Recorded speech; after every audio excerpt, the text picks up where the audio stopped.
Welcome to The Ripple, where extraordinary women executives get real about their career journeys. This season, thanks to our partnership with GNW Consulting, you'll hear even more stories from women leaders about how they're building visibility for themselves, their careers, and their companies. Okay, everyone, we've got a great surprise for you this week. We've got Melissa Moody and Leslie Greenwood, the co-founders of Wednesday Women and our executive producers, here to chat with us this week. Thank you both so much for being here. We are so excited. I've been waiting for this moment because I hear the amazing episodes and I can't wait for ours. Yes, it's surreal. So really, I wanted to get you both together because I know for me and for you, Wednesday Women has been such an incredible community, and we've watched so many amazing connections happen. We've gotten so many amazing women to tell the stories of their careers and their journeys, building their visibility. And I think that during a time that's filled with so much transition and uncertainty, just kind of generally look around, but also in our individual lives, we also have so much going on. Community is extra important. And I just want to hear about how this came to be for the two of you. How did you get connected? And what was the inception of Wednesday Women? How did this all start? We have differing stories of this, by the way. And in my mind, I was actually telling the story to a prospective member on a call before this. And in my mind, the timeline is nothing. It's like I dropped the Google Sheet in her feed. We were on a call. She bought the domain. I suggested HubSpot. She said she hated HubSpot. We vetoed that. And then we made our first post. Like, that's how it happened. But the real story is about, 3+ years ago, I made a post saying who are the women CEOs I should know. I had a Fiverr guy come take all those names because it just people piled on and turn it into a Google Sheet. Eventually, I just dropped that Google Sheet around LinkedIn when people ask questions. That's where I ran into Melissa Moody, who I knew of but did not know. And that's where the story gets like all convoluted. I dropped it in her feed. Somehow we end up on a call. Somehow we decide that we're going to start this little passion project and we're going to post one woman a week on our LinkedIn business page with no business. She said, we're going to do it on Wednesdays. Why don't we call it Wednesday Women? I said, sure. There is a couple days that now transpire where I say, ooh, WednesdayWomen.co is available. And I did not know that marketers love to buy domains like it's, candy in a store. That's for fun. It's just like, oh, well, I've already bought WednesdayWomen.org. I'm like, okay, I guess we're doing this. And that is my story. And I'm sticking to it. Now, I don't know that it all happened in that 1 hour that just transpired in my mind, but that's how I remember it. I love that. Melissa, what's your take on this? I don't have a different story. I think that it's yes and. But we've seen so much with women in our stage of the journey. So we've grew in our career, we reached a successful point, then we kind of said, what's happening next? A lot of women are in that, like you said, there's a lot of transition going right now, this kind of act 3 of your career. What do I do that serves myself? How do I build something meaningful? There's a lot of women opting into that, which means there's a lot of really unique stories of leadership out there. It's not all the same. I hammered my way up the corporate ladder and now I'm a CEO, right? Like it's not that. And so we found such joy in sharing these amazing, brilliant women who really don't necessarily want to be saying it for themselves, but boy, oh boy, for women to be seen and heard, it means a lot. Like it means a lot. And so the only thing I would say is yes, and was the year after that, it kind of just took off on its own. This movement became a beast of its own where people wanted to hear the stories of these women. Women were honored to be featured. More and more people started following us. I mean, as Leslie always jokes, when we started following, we somehow convinced these women it would get them visibility when we had no followers. And, now we've got over 15,000, right? Like people want these stories of amazing executive women. They want to be inspired. They want to see what the options are for them, or for their friends or for their daughters, really the movement that was created through Wednesday Women. And as you said, a lot of the community and the vibe around it, really at the outset, and still our movement is for everyone. It's a lot of inspirational content that anyone could tap into. Just such a great story to add on to that is we had this beautiful cake at a conference we were at. And really one of the first people that came up to us at the cake was a gentleman who said, tell me about what is this for? Who are you? He's like, I'm going to take a picture of this and take it home to my daughter. I want her to see this and I want to tell her about it. And that is a perfect example of how our movement is for everyone. Yeah. Really illustrates it perfectly. I do think that the content that you share is really inspiring, and you do a very good job of featuring so many excellent women who maybe aren't speaking up for themselves. And I know part of the reason that our paths cross, I was seeing a lot of senior women come into my network and into my world who were incredibly accomplished and were extremely senior, and they were very quiet and they weren't comfortable talking about themselves. So seeing what you're doing was really exciting to me. And I'm curious why you think these women are more comfortable like being featured by you and getting this visibility rather than necessarily speaking up for themselves. I'll venture to say, I think a part of it is that we approach everything we do with the whole picture of the woman. It's not just about her title and about showing off or being egotistical. It's about telling the journey and the uniqueness of individuals. And when you share yourself that way, or when we share people that way, it just feels less ick, right? A lot of executive women we talk to don't want to, quote unquote, build their public brand because that feels ick. But if you're doing it in a way that is set to inspire others or give people more comfort in being themselves or be of service to others, it becomes something they want to be a part of. And hopefully it also inspires them to do that for themselves. Yeah, I agree. And honestly, even the questions that we ask them are not about their title very much. I mean, we ask them, what are 2 things you talk about on LinkedIn that you're passionate about? What would your TED Talk be about? And some of these women have never even been on a podcast. So there's no idea in their head that they would ever do a TED Talk. Now, granted, some of the women we featured have done TED Talks. What's something advice you'd give someone else? You would like tap into that need to want to help. So that takes away the ick feeling. And then a fun fact. Somebody we know is a Golden Girls fanatic. Somebody we know can read and write upside down and backwards. I mean, it just the uniqueness of these women. And we say it's the women behind the title. And no, we don't get fully into their psyche, but it's like, what are these things that make up the whole part of you, not just what we see on your resume? Because that is just the smallest part and may actually have nothing to do with their personality, their beliefs, their things they're passionate about, etc. So you talk about the women behind the title, the journey behind the title. What do you think the success of this organization looks like? Not just for Wednesday Women, but also the women inside this community. Is that what you imagine is just people having a more whole picture of who these people are to better connect? Or what is it that you imagine success looks like? I can give an example from today, even a call I had with a current member. She reached out and she's very accomplished. If you were to look at her resume, it is stellar. It is like everything, that you would want to see in a C-level executive who has run a public company. But what she told me was that being in Wednesday Women made her feel more confident and comfortable in herself. So she's in a point of transition right now, but she feels much more comfortable in that transition than that she said she would have felt 6 months ago before the membership because of the women that she's met. And I don't know if that's because of the background support system that she has built. Seeing other women also be vulnerable and be in transition and be okay with it, that they have this fancy title, they have what looks like should be everything, but at this moment of inflection, it's okay for them to be themselves.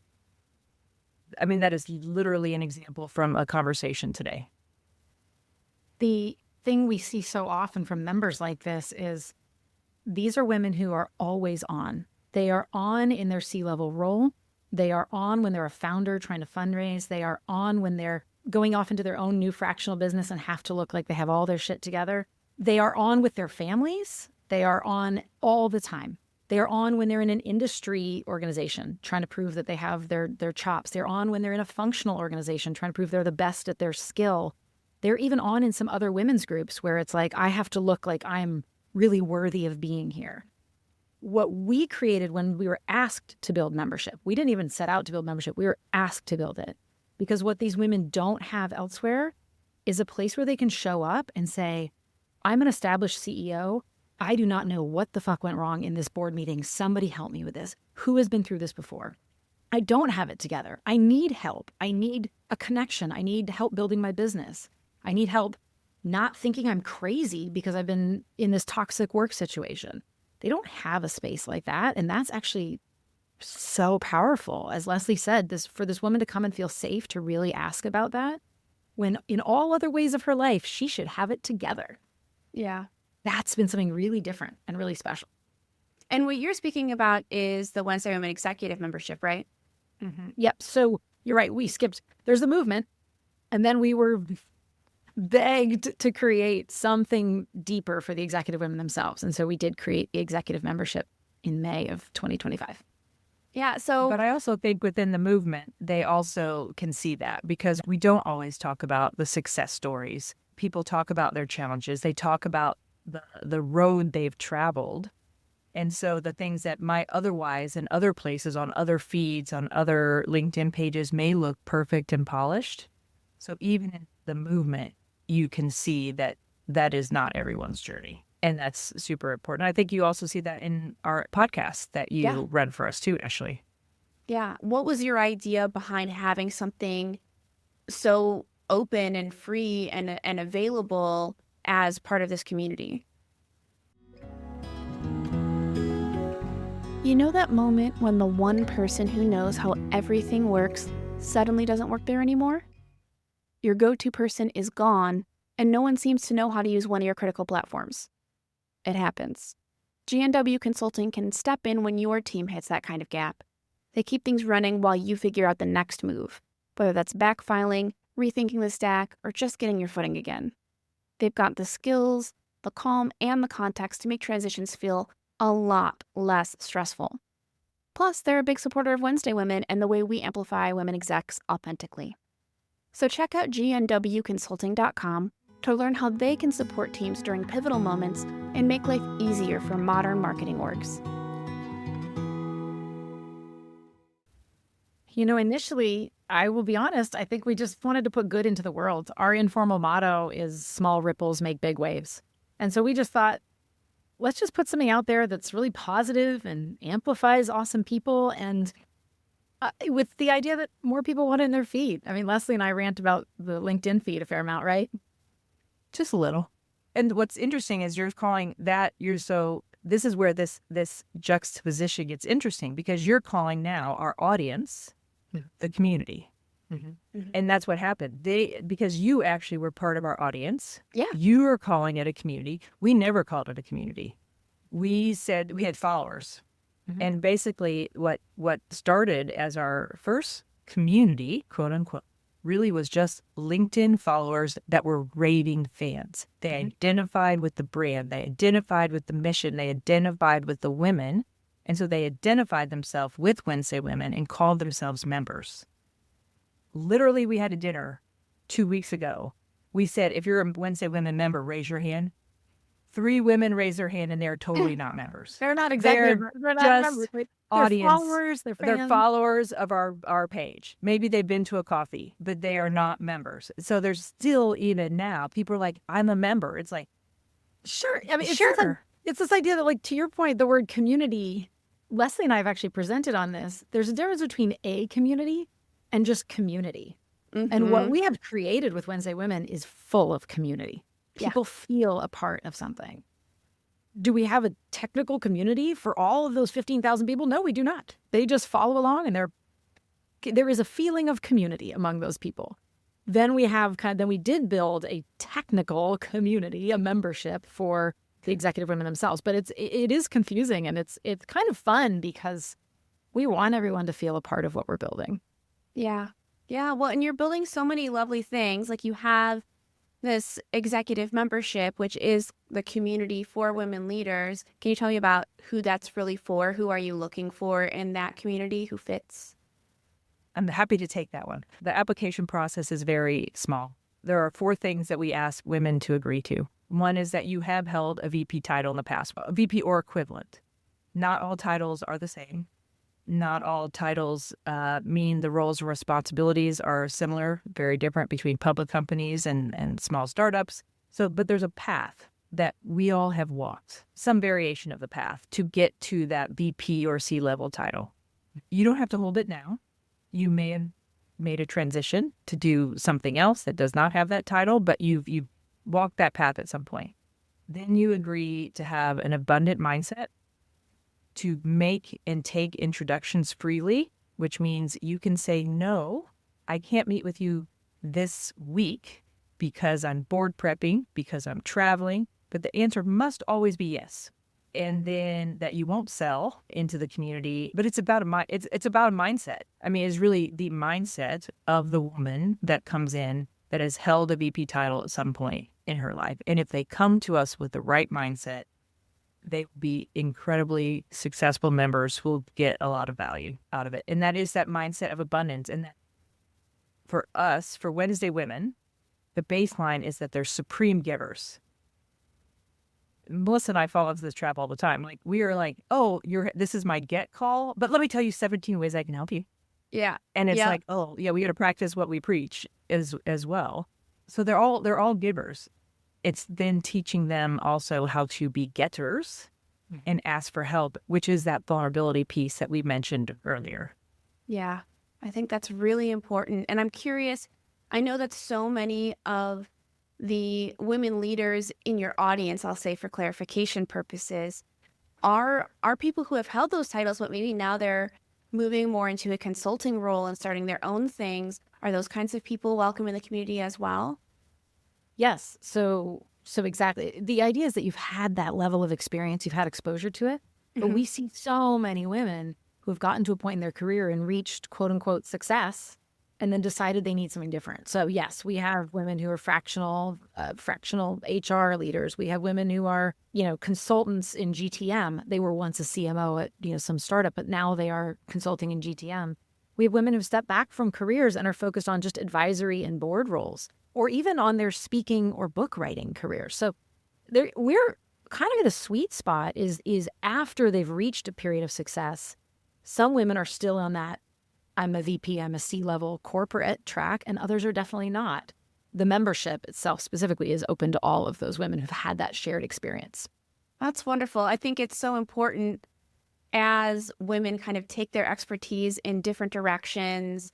You need different kinds of help. Some people are looking for, help me with this board meeting, I'm lost. Some people are thinking, hey, I've done 1 million board meetings and now I'm a business of one and I'm lost, And I will say the other thing is we're there for the whole woman. So we have talks on caregiving for elderly parents, who's balancing that. Or we have talks where one of our members is really into time management and just wanted to talk about balancing her personal and professional life and how do we do that as women. So it's not all just the professional side. There's a lot of personal support for members as well.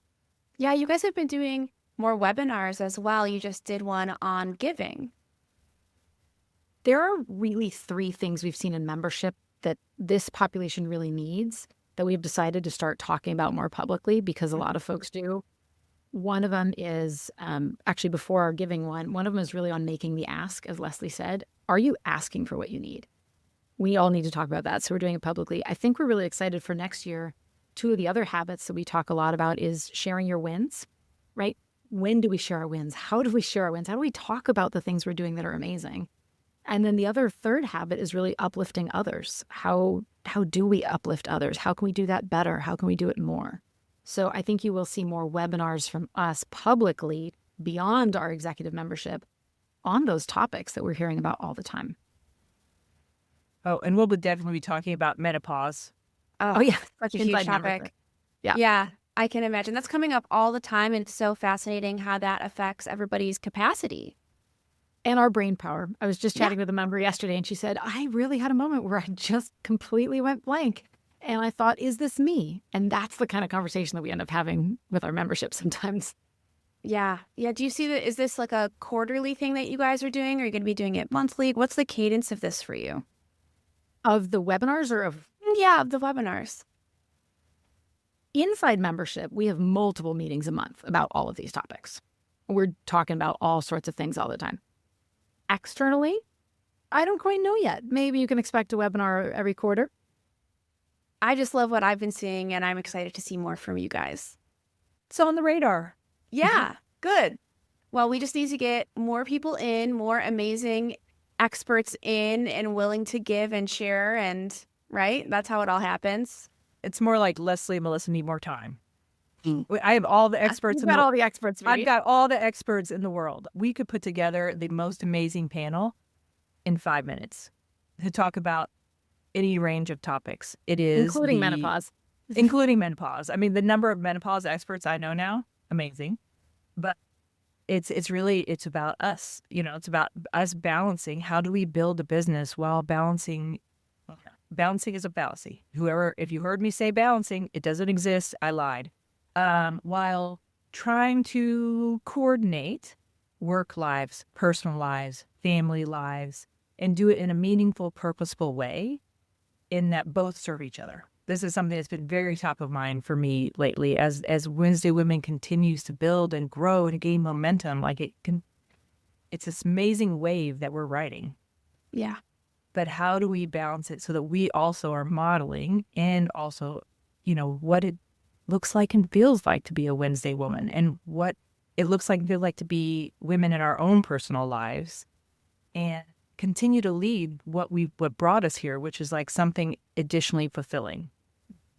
And that does include some balance, and which is why we can't tell you how many webinars we're going to have because it really depends on our time. It depends on our time and resources. Well, and you guys have been traveling more too. There have been more of the Wednesday Women dinners happening across the country. I know I'm excited. If you guys come to Seattle, I'll be there for sure. How has that been? Is it the same audience that you're seeking in the executive membership? Is it mostly those kind of VP level women? I'll let Leslie answer this because I still have 2 middle schoolers at home, so I travel very intentionally and very thoughtfully, whereas Leslie is a free bird, as she likes to call it, and our event lover. Yes. We actually are. We, I think our 2024, we did 1 event, 2 events. And this year, 6 to 8 formal events. So those are formal sponsored dinners. Now, when we travel, so like when Melissa went to SaaStr, she hosted a coffee. When I go visit my daughter in San Diego at college, I will host a coffee. So those are informal events. I bet throughout the year we've hosted probably close to 20 events. 6 to 8 of them probably closer to 8 being like a sponsored formal dinner. Well, I know that we're coming up on time, and I want you to tell me, for all of the women listening who are part of the Wednesday Women community in one way or another, what you're excited about in the year to come. What are your big hopes for this group and all the people in it? I think mine would probably be to continue growing, but in a way that isn't outrageously expected of us. I think this extends to what we're building and what everyone else that's listening is probably building. But just keep in mind that idea that you can just do something small and it can have a really, really big impact. So for those of us who are feeling overwhelmed or with too much on our plates or the expectations are too much, just remember that doing one little thing can have a really big impact. So we do 1 more event next year, or we do 1 extra webinar. That's going to actually have a big impact on a lot of people. We don't have to change the world. We don't have to change it tomorrow. We just have to show up with a little bit of a little bit more goodness to throw into the pool. Small ripples, big waves. I would say one thing I'm excited about, just to throw this out there, because I know people will react to it, is that I'm excited about having a retreat, a Wednesday Women retreat. We are going to have a Wednesday Women retreat. It is going to be in 2026 or 2027.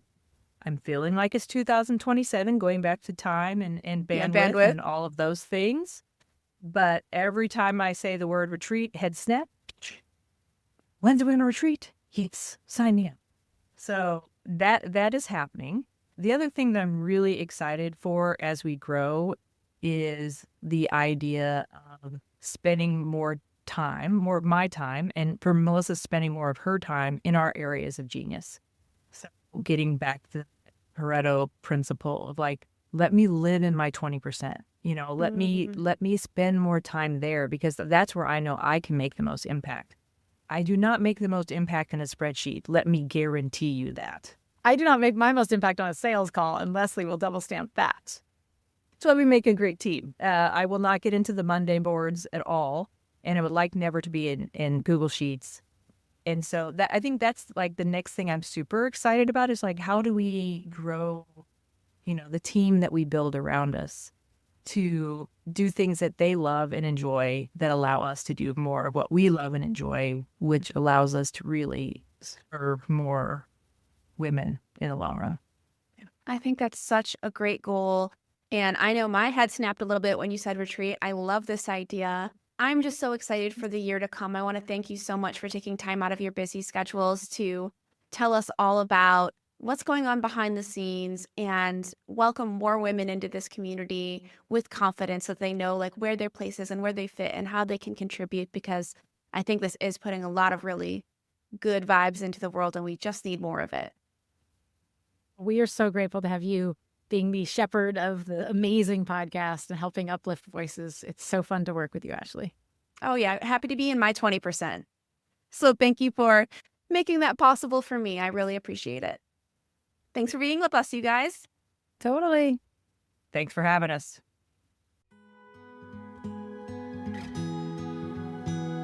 If today's show inspired you to think of an extraordinary woman leader in your life, let her know about the Wednesday Women Executive Membership.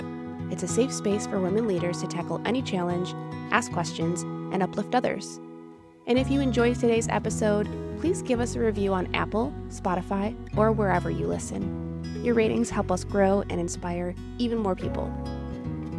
Thank you to our Season 2 sponsor, GNW Consulting, to our executive producers, Melissa Moody and Leslie Greenwood, and to our technical producer, Yelena Georgievich, with Kind Media Productions.